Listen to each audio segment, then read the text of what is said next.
Back in the classroom and back in court in Austin, Texas, parents and educators caught up in a legal fight over masks. NBC News Now correspondent Priscilla Thompson is in Austin, Texas. But first, Priscilla, you got some breaking news.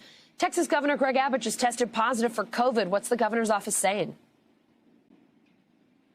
That's right, Allison. That statement coming out just a short while ago saying that the governor did test positive. He is currently isolating. His office says that he has been testing regularly every day. Today was the first positive test result. He's not experiencing any symptoms. And I want to read a little bit of that statement and a reminder that Governor Abbott is vaccinated. But the statement they sent out says, quote, Governor Abbott is in constant communication with his staff, agency heads, and government officials to ensure that the state's government continues to operate smoothly and efficiently. The governor will isolate in the governor's mansion and continue to test daily. Governor Abbott is receiving Regeneron's antibody treatment.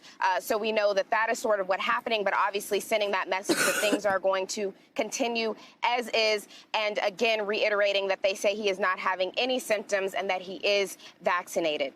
Allison? All right, so Priscilla, let's get back to what's going on with the masks and the legal issues there. The superintendent of the Austin Independent School District requiring masks, but the Texas Attorney General is asking the Texas Supreme Court to step in. What's the latest there? Yeah, well, just a few hours ago, the Texas Attorney General made good on his promise to continue going after counties and school districts that were implementing these mask mandates, filing paperwork asking the Supreme Court here in Texas to issue a stay, essentially halting mask mandates in all school districts and in several additional counties. And I want to read part of that filing that he submitted saying, quote, the ongoing disregard of the law by certain local officials is causing more confusion in Texas, necessitating intervention by this court to provide clarity and statewide uniformity. And of course, that comes after the Supreme Court this weekend ruled that mask mandates would not be allowed in Bexar and Dallas County. But then hours later, another judge in Bexar County in San Antonio ruled that the mask mandate would still stand. So things here are changing by the day, and parents are keeping an eye on this legal ping pong match and trying to decide what's best for their students here. Allison?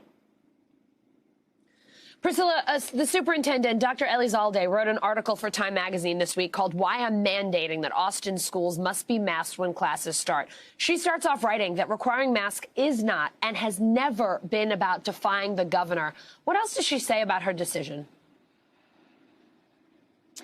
Yeah, well, you played that sound from her early on where she was saying she's not a judge, she's not a legislator, she is an educator, and it is her job and the job of others in her position to look out for what is best for students. And that is why she says that she implemented that mask mandate. And we have been speaking to folks here all day about that mandate and what it means, and also to her about what comes next if a judge were to strike that down and rule that that would not be an acceptable choice. And she says that she's not sure what she would do when that happens, but that they are going to follow the data, follow the advice of health officials. And I want to play a little bit of what she had to say about that. Take a listen. When they tell us that we can begin to relax some of the protocols, then we'll begin to do that. It has never been an intention that we would have masks forever. As a matter of fact, when we first started, we really didn't think we were going to need them. Just a few short weeks ago in June, we thought everything was going great. We've had the Delta variant. So we need to recognize this is nothing more than responding to the data that's in front of us. And when we get different data, we'll pivot again.